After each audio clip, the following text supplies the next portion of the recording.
Hai, Shalom. Selamat pagi teman-teman. Bagaimana kabarnya? Pastinya tetap luar biasa. Kembali lagi kita berjumpa di ibadah online tanggal 11 April 2021. Kita akan mendengarkan firman Tuhan yang dibawakan oleh Kak Osana. Silakan Kak Osana.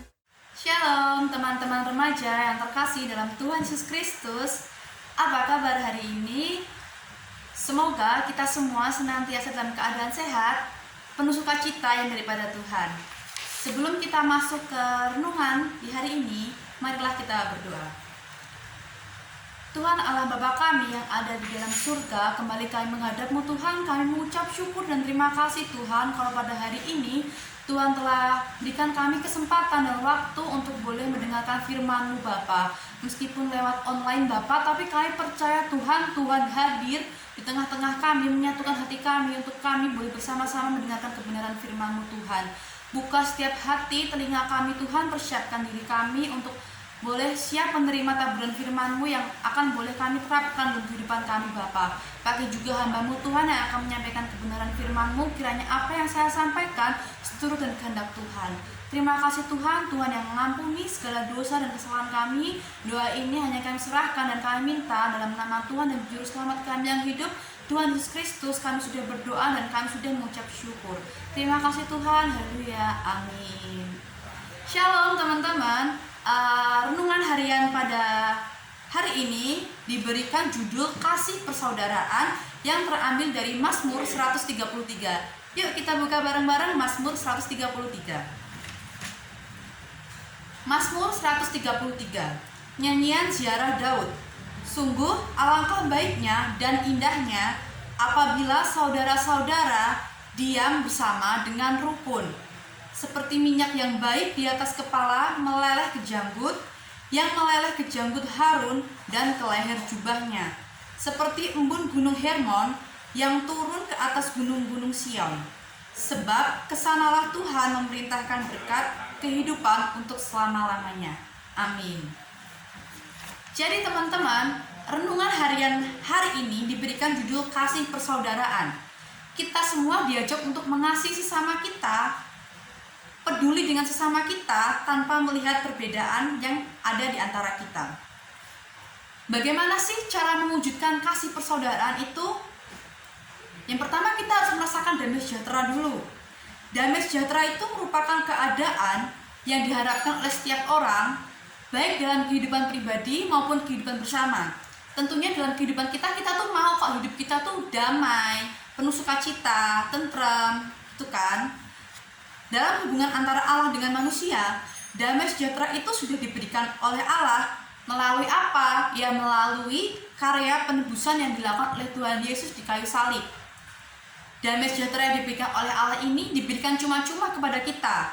Allah tidak memberikan syarat kepada kita, jadi diberikan syarat cuma-cuma kepada kita tanpa syarat apapun. Karena apa? Ya karena kasih karunia dari Tuhan Yesus Kristus. Namun dalam kaitannya dengan kehidupan kita dengan sesama kita, kita harus terus-menerus mengupayakan damai sejahtera ini dalam kehidupan kita. Bagaimana sih cara kita menciptakan atau menghadirkan damai sejahtera itu dalam kehidupan kita? Salah satunya kita tuh harus terus menumbuhkan, memupuk, menciptakan kasih persaudaraan serta kepedulian kepada sesama di tengah perbedaan yang ada. Di Mazmur 133 ini, pada ayat yang pertama, dikatakan dengan jelas bahwa perintah Tuhan kepada umatnya itu supaya kita hidup dengan rukun sesama umat manusia. Dengan sesama kita harus hidup rukun. Dengan melaksanakan kehidupan rukun, maka itu akan mendatangkan berkat yang daripada Tuhan. Sampai kita juga bisa jadi berkat bagi sesama kita. Jadi kalau kita hidup damai sejahtera, kita hidup rukun, kita diberkati Tuhan, otomatis kita juga dapat menjadi berkat bagi sesama kita sebagai ucapan syukur kita kepada Tuhan. Di ayat yang kedua ini digambarkan mengenai indahnya kebersamaan dalam kerukunan yang digambarkan seperti minyak urapan yang mempunyai arti sukacita, kekudusan. Di ayat yang ketiga digambarkan embun dari gunung Hermon yang mempunyai arti keindahan menyatunya umat Tuhan dalam kerukunan. Sejatinya di Mazmur 133 ini mengajak kita semua agar kita itu dalam kehidupan bersama senantiasa menumbuhkan, memupuk, memelihara kerukunan dengan sesama kita. Sebab keadaan demikianlah, keadaan rukun, penuh damai sejahtera dan penuh kasihlah yang dikenan oleh Tuhan, dan itu akan menjadi sarana melimpahnya berkat Tuhan kepada kita, yaitu damai sejahtera dalam kehidupan kita sampai selama-lamanya. Nah, dalam kehidupan bersama kita ini dengan sesama kita, entah dengan teman-teman kita, dengan orang tua kita, atau dengan siapapun lingkungan sekitar kita, kita itu pasti menemukan perbedaan. Karena perbedaan itu sesuatu hal yang tidak dapat dihindari. Perbedaan itu adalah kehendak Tuhan dalam karya agungnya yang tak terselami oleh pikiran kita. Jadi Tuhan itu mempunyai kehendak yang baik dengan menciptakan perbedaan itu.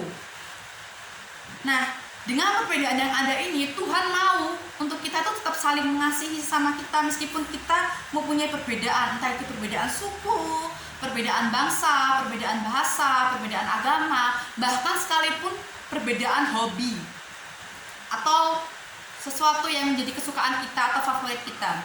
Kita tetap harus mengasihi. Kita tidak boleh membeda-bedakan atau tidak boleh merasa menjauhi teman kita atau merasa kita itu berbeda dengan dia. Aku nggak mau mengasihi dia karena dia berbeda dengan aku. Karena apa yang dia sukai itu tidak aku sukai. Karena apa yang aku sukai itu tidak dia sukai.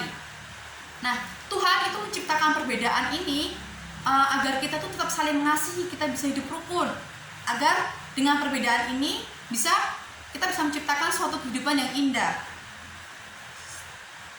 Seperti halnya perpaduan warna dalam pelangi yang berbeda-beda, jika membentuk satu kesatuan, pelangi tersebut akan indah dipandang. Seperti itulah perbedaan. Jika kita bersatu dalam perbedaan, hidup rukun, saling mengasihi, maka kita bisa menjalani kehidupan yang indah dan kita akan mendapatkan damai sejahtera yang daripada Tuhan. Kristus yang sudah mati dan bangkit harus menjadi dasar dari kehidupan dan pelayanan yang menggerakkan persekutuan. Kebangkitan Kristus ini mendorong orang percaya untuk hidup dalam kasih persaudaraan satu dengan yang lain. Nah, untuk mewujudkan kasih persaudaraan itu, sebagai anak-anak Allah, kita harus menghindari sikap-sikap individualisme, egois, angkuh. Kita harus merendahkan hati kita, harus lemah lembut hati kita harus peka terhadap sesama kita. Untuk dapat membangun kasih persaudaraan yang sejati, kita juga perlu menegakkan suatu relasi yang benar dengan sesama dan lingkungan. Kita harus peka dengan sesama kita harus peka terhadap lingkungan kita, sehingga kita punya rasa peduli, kita mengasihi, kita punya rasa memiliki. Dengan kita punya rasa memiliki itu, kita jadi sadar, oh, aku mengasihi dia karena dia sesamaku, seperti perintah Tuhan. Kasihilah sesamamu manusia seperti dirimu sendiri. Kasih persaudaraan berarti mengasihi sesama tanpa batas, tanpa syarat, dan tanpa pamrih. Jadi kalau mengasihi ya mengasihi saja. Jangan mengharapkan sesuatu apapun. Kita mengasihi karena Tuhan terlebih dahulu mengasihi kita. Dengan kasih, kita juga akan menumbuhkan kepedulian kita terhadap sesama kita. Kita harus melihat dan menolong sesama kita yang membutuhkan bantuan. Kita tidak boleh egois, kita harus menengok sesama kita. Oh, teman kita ini butuh bantuan, oh ayo kita tolong. Itulah yang dikehendaki Tuhan, kita hidup rukun satu sama dengan yang lain. Nah, teman-teman, mari kita bersama-sama menumbuhkan dan memupuk kasih persaudaraan serta kepedulian kepada sesama di tengah perbedaan seperti yang dikehendaki oleh Tuhan Yesus Kristus untuk kita selalu hidup rukun agar hidup kita senantiasa dipenuhi sukacita dan damai sejahtera. Amin. Tuhan Yesus memberkati. Ya, bagaimana firman-Nya? Semoga firman yang telah disampaikan oleh Kak Usana dapat menjadi penuntun dalam kehidupan kita sehari-hari. Sampai sini dulu ya, kita akan berjumpa lagi di ibadah tanggal 18 April 2021. Terima kasih.